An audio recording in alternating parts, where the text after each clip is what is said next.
Hi, this is Richard Edelman, and you're listening to The Trust Makers.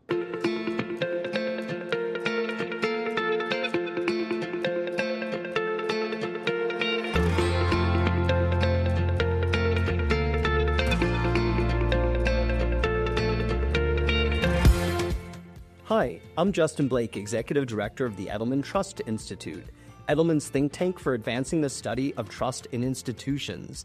Welcome to a special three-part series of The Trust Makers, recording on the ground from the 2025 annual meeting of the World Economic Forum in Davos, Switzerland. Over the next few days, we'll be speaking with media, business, and government leaders about what they're seeing at this year's annual meeting in Davos. We'll also dive into the 2025 Edelman Trust Barometer, which we just launched this week. It also marks Edelman's 25th anniversary of studying trust. To kick off our Davos series, I'm pleased to be joined by Andrew Edgecliffe-Johnson, a reporter and editor who recently took on a new role as the CEO editor at Semafor. Before that, Andrew spent 27 years at the Financial Times covering media, business, and U.S. news. And Andrew, you've been to Davos how many times? Well, first of all, thank you for having me. Second, I'm slightly shocked to say that I've forgotten how many times I've been to Davos, but I do remember the first time I came was in 2007, when the great buzz around town was the excitement that the Google guys were here. They just bought YouTube.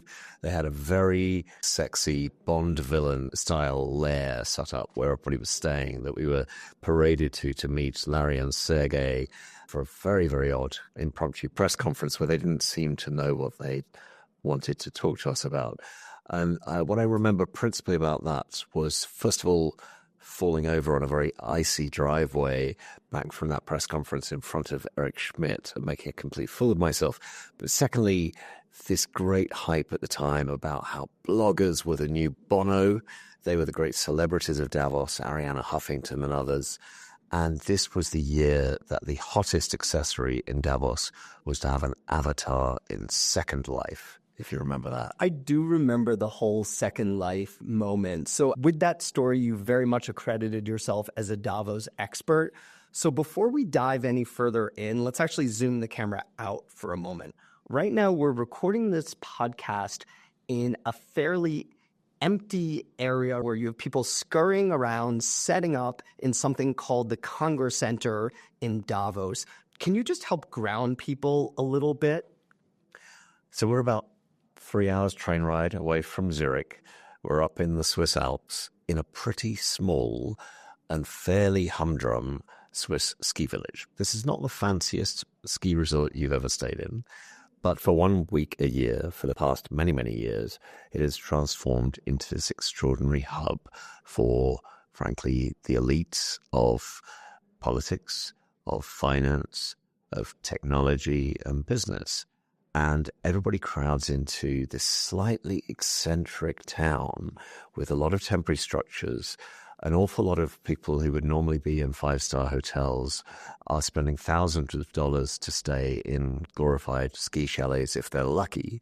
Some of them are in Airbnbs, like myself. Some are even in like camper vans. So everybody kind of huddles together. They make the most of it. There's usually a lot of packed snow on the ground. There's a little less snow on the sidewalks this time than we often see. The logistics of the event are completely bizarre. You're running from one plenary session to a one-to-one meeting with a contact, a client or a CEO, and a huge cloud of FOMO hangs over the entire town. You can be talking to a Nobel laureate who's just found a cure for cancer and wondering if there's a more important conversation going on down the road that you should be part of. And for those listening to this podcast who are perhaps here in Davos, do you have tips for being able to make the most of the experience and perhaps lessen that FOMO? You've got a couple of options. A lot of people structure their week around the formal program of the World Economic Forum, where you may want to be in the big Congress Center, the big hall for the biggest speakers, the finance ministers, President Milei from Argentina, Donald Trump beaming in this week, fresh from his inauguration. A lot of people are here just to meet clients one-to-one. Most CEOs that I'm meeting this week say they're going to squeeze in 20, 30, maybe more client meetings, and they'll be doing that in the spaces that they've taken over. They've rented along the promenade, which is the main drag that runs through the town, where they've rebranded storefronts as under their own corporate brands. So you've got a couple of options. The most important thing is to make sure you've got a good dinner set up in the evening, preferably a good cocktail party to go to before or afterwards, because that's where the real business gets done. You mentioned the storefronts on the promenade. How have those changed over time during the time you've been coming here? Well, the branding of Davos just grows and grows every year.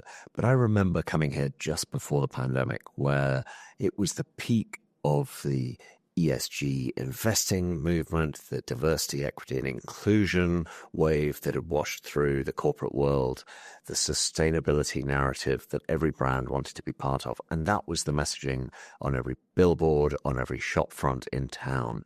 Walking down the promenade, my first day here this week, I have to say there's a huge shift. Half the messages are about artificial intelligence. The other half are about productivity, growth, navigating the complexity of potential trade wars, just finding a way for business to get done in this increasingly complicated world. So it sounds a little bit based on the branding on the main drag of the promenade. It's a little bit back to business. You said the first year you were here, one of the hot companies was Google. One of the hot emerging topics was Second Life. What do you see as either some of the hot companies or some of the big topics for this year's meeting? I think the hottest companies are all those that are playing in the AI space. And that is not just the OpenAIs, the Microsofts, the Googles still, which are still throwing very big parties. Meta is here promoting their Meta glasses, which may be the next big thing or maybe the next Second Life. We'll find out in the next few years. But it's also the big consultancies. Every major mid-tier tech firm, every major management consulting firm is sending us a message about its ability to help clients navigate through this next great tech revolution. And what are some of the big overall topics for this year? What are people really going to be talking about at those fancy dinners that you mentioned? So I'm really looking for three themes. One is, what is the return that companies are getting on the AI investments they've made so far? And what kind of pace of future investment are we going to see in AI? Because there's definitely a mood here that this is the year where real money gets spent and real returns get seen. But I want to dig into that a lot. I am very interested in how the Davos crowd, which embraced sustainability, embraced corporate purpose, embraced a broader mission to business life, finesses that now. We've lived through this backlash for a couple of years now against the whole environmental and social missions of companies. But mostly the biggest theme that I am pursuing this week, that all of us are trying to understand, is what does the second presidency of Donald J. Trump mean for business and the wider world? Andrew, what are you hearing from business leaders in terms of now, again, President Trump? Well, this is the split screen Davos. The people here have one eye on the stage and the other eye on Washington. Everybody watched the inauguration. A lot of CEOs who were meant to be here at the very start of the week delayed their trips so they could be at the inauguration, or at the very least be at their desks when President Trump started signing executive orders that could affect their businesses. And a few people stayed home who might otherwise have been in Davos this week. The big picture is that what Donald Trump decides in the first weeks and months of his presidency will affect almost everybody represented in Davos, whether they are a world leader or a business leader. Right now, the business community, where I'm spending most of my time visiting the world's CEOs, is giving him the benefit of the doubt.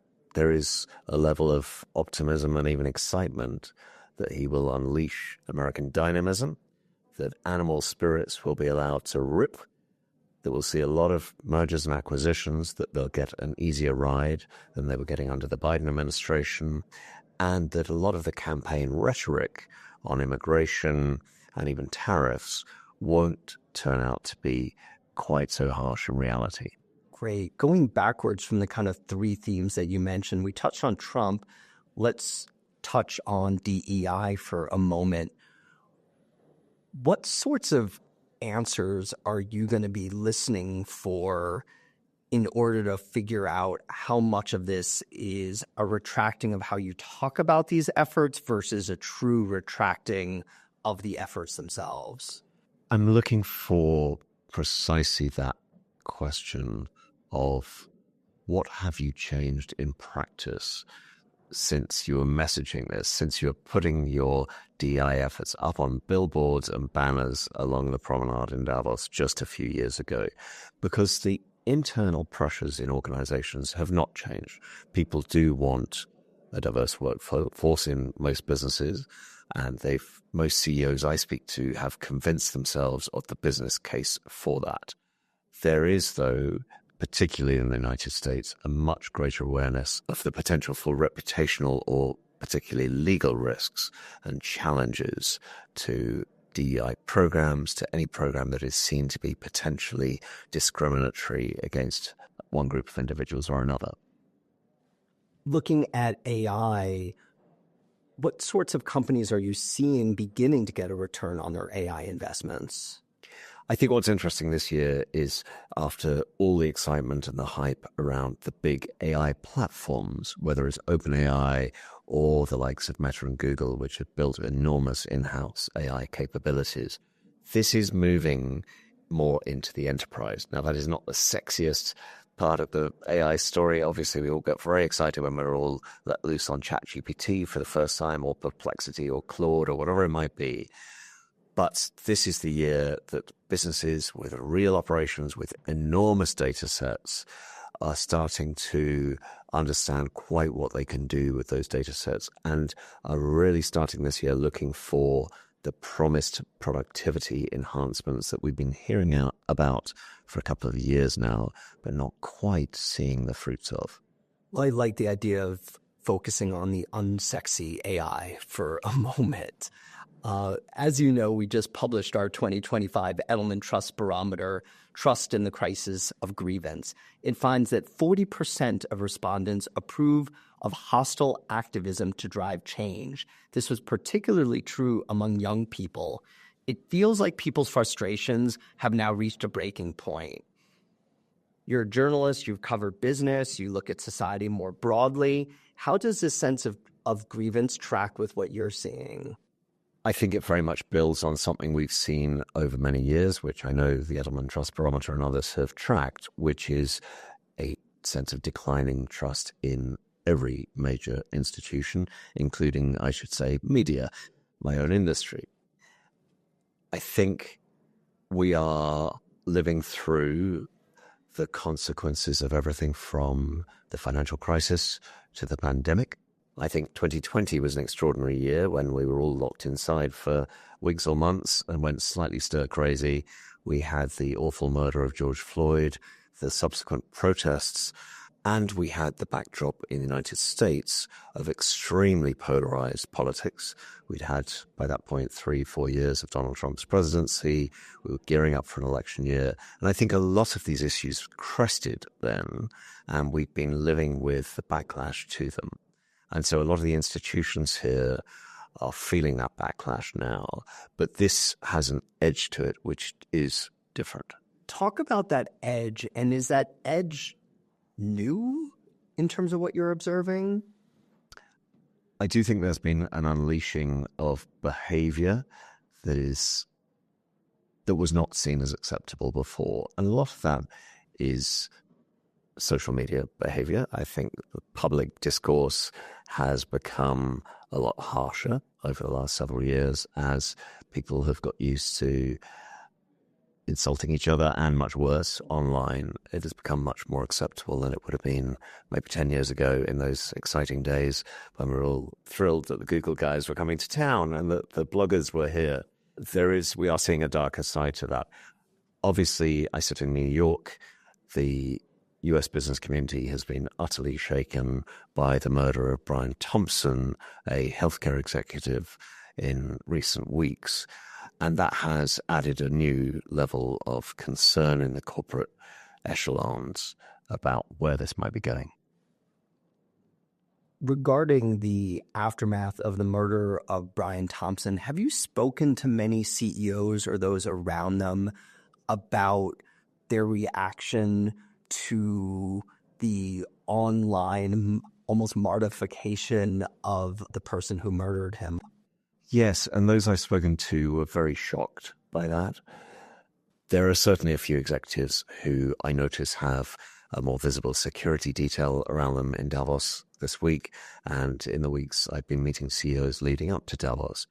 I'd say the vast majority of them do still see this as a pretty unusual one-off. I don't think, touching wood here, that there is a widespread expectation that violence against CEOs is going to become routine, but there is a more watchful mood. And I think what's interesting is it is making companies start to think maybe we can't tune out all of our critics.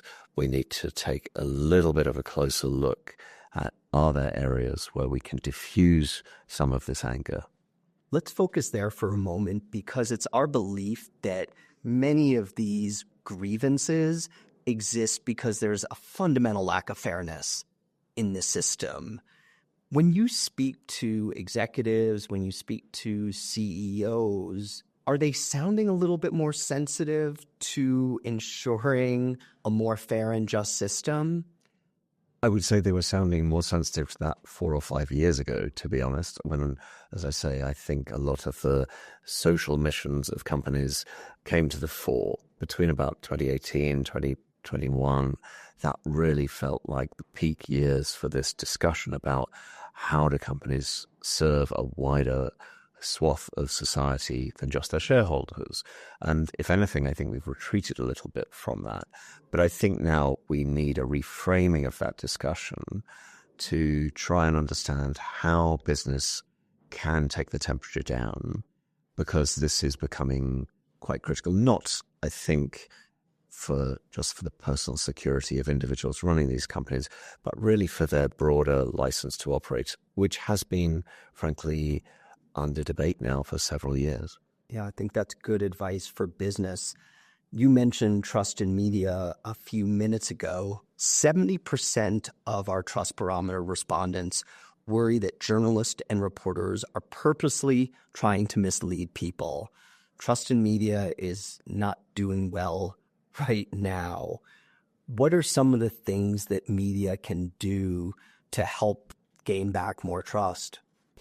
Well, if you look at the charts, trust in media has been declining in the United States since the mid-1970s, when all the president's men came out fictionalizing the Washington Post's wonderful reporting on Watergate.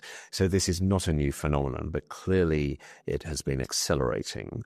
I remember about 8 years ago now, driving down to Kentucky to do a long reporting trip, asking ordinary Americans why they don't trust journalists like me, because I have been lucky to work in a newsroom all my life, in different newsrooms all my life, where if I made a single mistake, if I got somebody's name incorrectly spelled, we would publish a correction, and that would be a bad day in the office for me, and I would feel it.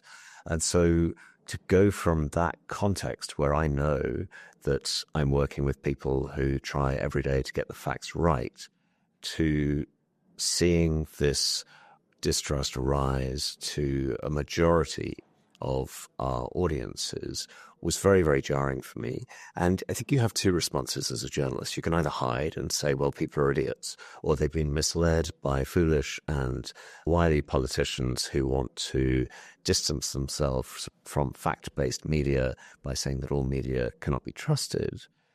Or you can look in the mirror a little bit, look at what it is that we're doing that may have contributed to the doubts in people's mind at the very least. And one of the reasons that I loved working for the Financial Times for so long, and that I am now delighted to be at Semafor, is that both of these businesses think very hard about trust. And Semafor was built from the ground up to be a more transparent model, which helps explain to its audience how the sausage is made. Yeah, talk a little bit more about the Semafor model, why you made the jump, and the very interesting role you'll be playing there. Well, As I said, I had a wonderful career at the Financial Times, which I think is one of the great news organizations on the planet. But when Semafor came along, I admired them from the start for the way that, as a new digital media brand, they understood that distrust was a problem for all of us as journalists and set out to try to remedy it. And one of the ways they do that is the simple formatting of stories, where they will put, first and foremost, the news, what happened, and then the analysis of that news, then the journalist's viewpoint, and then some rival viewpoints, some counterweights of, there are people out there who disagree with this viewpoint, and I will present that disagreement to you, and you, dear reader, can make your own mind up. So I think that is a pretty interesting and intelligent way to acknowledge the trust problem that journalism has and to start trying to remedy it.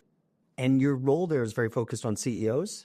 Yes. This week, launching a product we call the CEO Signal, which is a newsletter for and about CEOs. Now, there are many CEO-branded media outlets out there already, but in practice, very, very few of them go to a specific CEO audience. We are only making this available to CEOs running businesses of $500 million revenue or higher. So if you're receiving this, that this has been written for you, designed for you, specifically in your role as CEO. There is wonderful, broader business coverage out there that's very widely available, but it's mostly being written for people who are slightly more junior levels of your organization. If you are running a very large, complicated company in a very complicated time, you've got some very specific insights you need to see, and you want to soak up the intelligence from your peer group on how you meet this challenge of leadership. So my guess is, knowing you pretty well, you interview probably at least 100 CEOs a year, probably every Davos, maybe 20 or so. It will be about 20 this week, yeah. I wonder, over the time that you've been a journalist, how has the kind of dynamics of CEO interviews changed? Like, are CEOs getting more interesting, less interesting? Is there a different dance that you do with them? How has that evolved? The barriers between journalists and CEOs have gone up. And one of the reasons for that is a more cautious sense among CEOs that if they say a word wrong, they're going to be punished for it, either by their investors or by those other stakeholders, their employees from different political viewpoints, different social backgrounds, or by activists out there, and who might be the hostile activists you mentioned. But I think it's also about the changes in the media landscape we've seen. Over the last decade, the rise of social media like LinkedIn, which has allowed CEOs to become thought leaders in their own lunch breaks, has given them an unfiltered, unmediated outlet to audiences they want to reach. We see a lot more, if you like, corporate media, where companies will put out very polished videos of their CEOs, very polished blog posts. They may have their own channels and their own, obviously, internal communications. And so I think they see the average journalist as a slightly trickier interlocutor than that. At the same time, I think they've also discovered that a lot of those safer, more packaged outlets that they have don't really break through with all of the audiences that they need to reach. Yeah, that may be true about the audiences, but one of the interesting trust findings I know you've seen before is that corporate media is actually more trusted by more respondents than traditional media, which is certainly one that surprises us, but is a finding. Let me close with the concept of building almost individual trust between people like you and people like me who work for an agency or around an executive. Like, what could we be doing to work together more effectively and get to a place where the interactions you're having with executives and CEOs is really effective for both institutions?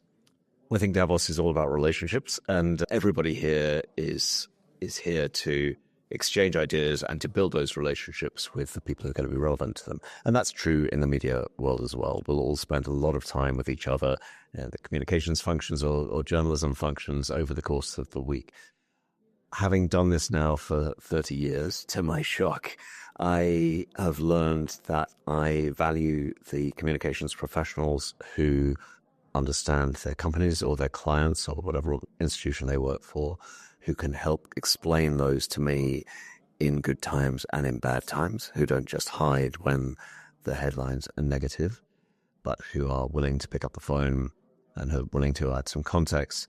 I know that they have a very different point of view and a very different job from the job that I have, but I think their understanding of my job and the audience I have to reach is a critical part of that relationship. And the professionals in communications who do understand, stop and think for a moment about what it is that I'm after and that my audience wants to know, and are not deluding themselves that they can just stick to safe spaces for their CEO, are the ones who tend to get the most credibility.